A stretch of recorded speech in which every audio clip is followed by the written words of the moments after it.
All right, here we go. Back on deck. Secretary Funk back on deck. Get my shit together real quick. I'm ready to go. Take this. There we go. What's up, everybody? Secretary Funk. Back on deck. Back on deck. How's everybody?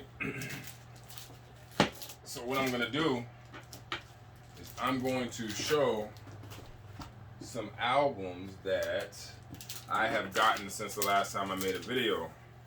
I know it's been a while, but I never stopped making videos. It's just I've been so into the albums that I've gotten that I've been listening really heavy, and that's created no real time to make. Oh shit, man! Let me see if I can recover from this. It's created no real time to make video. There we go. To make videos. So now is the time. Better now than ever before. So all of these are. So this stack. I don't know if this is in the way, but this cubby is what I've had in my collection already, previous to this second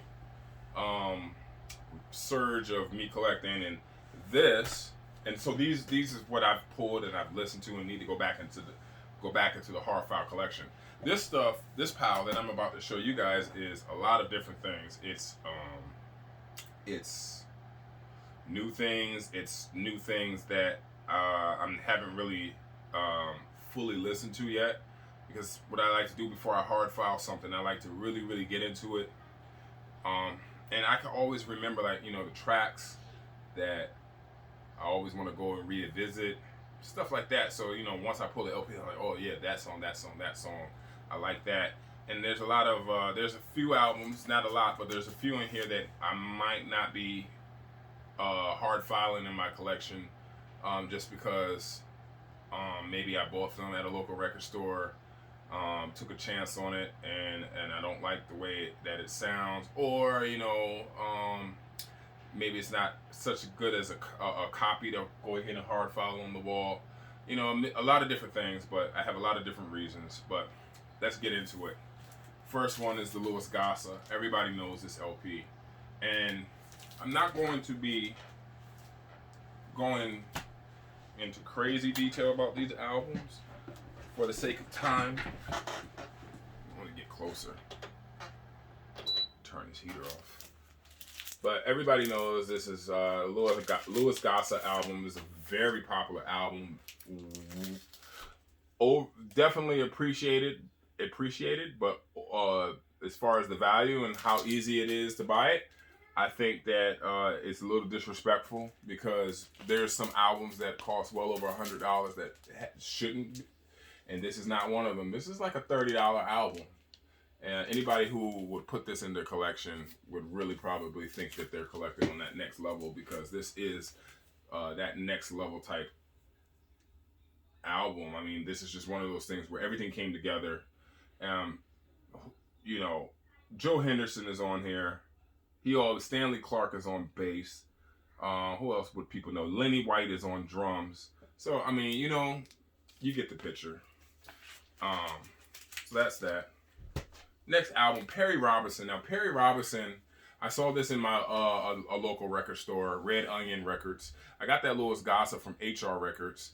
So if I remember the record store that I got it from, I'll shout them out. But I got this from Red Onion Records. I took a chance on it because I knew Perry Robinson had that other LP that he did with, oh God, who did he do it with? Oh, shit. I can't remember, but I think the name of the album is Kundalini. Oh my God, Kundalini. That's the name of the album, but I just can't remember. He did it with somebody else, and I cannot remember who for the life of me. But anyway, I thought maybe this would be as good. This is The Traveler, and it's just not, you know, I was looking at the track listings. I was really expecting a lot. I mean, come on, man. He has his Moorish fez on his head. Track listings: The Call, Henry's Dance. There's another one: Atomic Twist, Ham and Eggs Tango, Feud, and then The Traveler. I'm like, okay. I mean, this guy did everything right except for the music. The music to me is horrendous. He's singing on it. His clarinet playing, and when he's not talking, it's okay. But his singing just takes this album completely out of play for me.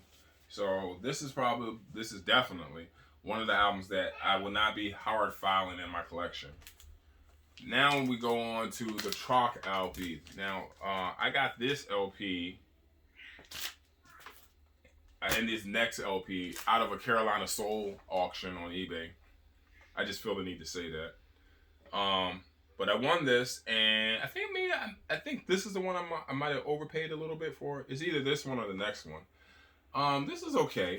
I mean, I haven't really fully gotten into it. It was on my want list for sure. So there's something on here that I know that I've liked, but I really haven't had a chance to listen to this. I've only needle dropped this, which I know it sounds silly, but it was a Carolina Soul auction that wasn't going like too overpriced, so I jumped on it and got that. And then let me just make sure I'm recording, because I don't remember hitting record. Let me see. Oh yeah, we're recording. 6 minutes already? Damn. Age of Miracles. You got C.G. Bush, Wolfgang Downer, Casper Winding. This is some really, really, really high level, well put together fusion jazz on the MPS label. That's going to be hard filed. Got this one yesterday with a grill that I'm not going to show in this video. I've gotten a lot of grills. I'm going to make just a grill video. Probably it's going to be of like almost 20 plus records of grill records. Grills, when I'm saying grill, you know, that could mean two different things. That could mean high dollar in price.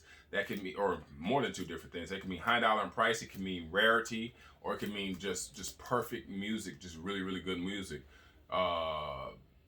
And those LPs fall into any of those three categories, but I'm gonna make that a separate video. But yesterday I got the Famadou Don Moy Sun Percussion Volume 1. This was in my local record store, joint custody. I got it with another record. So anybody who is connected with me on Facebook knows the other record that I got. But this is just in mint condition, and we all know Don Moy from his work with the Art Ensemble of Chicago. And I haven't listened to this, so I have to get into that. I haven't listened to it yet to know where to really speak intelligent. All of these other LPs, these next 1, 2, 3, 4, 5, 6, next six LPs, I got. This was dead stock from PM Records that I bought. Sonny Greenwich, Evolution, Love's Reverse. Get into it. If you don't know it, try it out. This is on the PM label. All of these are very affordable. None of them were over $20, I don't think. Bernie Sinisky, Free Spirit. This is a fusion jazz bomb. Just you know, those who know have it, because it's low-hanging fruit as far as the price. And it's up there. It's out there. Here's one that's still sealed. This is also PM dead stock from Canada with Love. Whole lot of different artists. And then I also have this Pat LaBarbera one. That's on PM Records. That's a very recognizable cover. If you guys are not familiar. But all those players are on this one. And then I also got The Dreams by Doug Riley. Still sealed. Haven't gotten into that one. That's another PM Records. Another PM Records LP. Then Don Thompson's Country Place. And I think all of these are still available on PM's website, the dead stock that they sell. Open Sky, still sealed. I haven't gotten into it. But I got the other Open Sky. I think it's called Free Spirit. I already hard filed that. I forgot that I was going to do this video. but this is their second one on the label. The first one is absolutely fabulous. I wish I can't go directly to it because I really don't want to waste time. So, and then these next 1, 2, 3, 4, these next 4 LPs I got from a record show about a month or 2 ago. One of the few record shows during COVID. I ran into a seller that had a lot of Brazilian and African LPs. I took a chance on this one. This one wouldn't be too bad. This is more of a disco Afro boogie, which if you know anything about African boogie records, they tend to be done very well. A lot of synthesizer and whatnot. And sometimes the vocals are not so great. African vocals seem to be very raspy, very rugged, hard around the edges, rough around the edges. So vocals don't always work. And the jury's still out on this LP. This is "Rock Your Feet" by Sonny White and the Clinks. This next one I got from the same vendor. This is a monster. This is Buntuku. This is on Delta Records. This is a live recording, and I would consider this a drumming masterpiece. Also, the positive thing about this LP is how well it was recorded and mastered. Big sound coming out of it. They captured the live recording perfectly. This is also very cheap heat. Not that expensive. If you guys want to go to my Instagram, go ahead to my Instagram. I have sound clips of probably some of the best moments. Seckle Funk on Instagram. And you could go and check that out. Marshall Hooks and Company got this from that same seller. This is like blues rock. I was hoping it would be a little bit more psychedelic. I took a chance on it. I was on my phone. I listened to a couple of moments on it. It was cheap enough that I pulled the trigger. This probably is not going to be hard file though. I have to give it another listen. Last LP that I got from that vendor is Ambiance. I thought this was just going to be some more African synth boogie. To my surprise, this is probably one of the best jazz albums I've heard. I guess by African artists, even though I think this is American, was recorded and maybe done in America. Yeah, done in LA. But this is Ebon Ambiance, and they have a few records. This is the only one that I have. I'm gonna probably look to replace this copy later because if there's one thing that I can't do is water damage. And this is water damage in form of stain, not mildewed or rippled or anything like that. But still, even so, I can't get down with it, man. And, it just really drives me crazy. So I'm gonna get this out of my sight. These next LPs came from my man Needle Groove. Man, we did a VCLT. He gave this to me. He just showed this on the John Coltrane Memorial Project. This Don Thompson Quartet. This is the one with that spiritual jazz homage to John Coltrane. Yeah, that's what it's called. Lament for John Coltrane.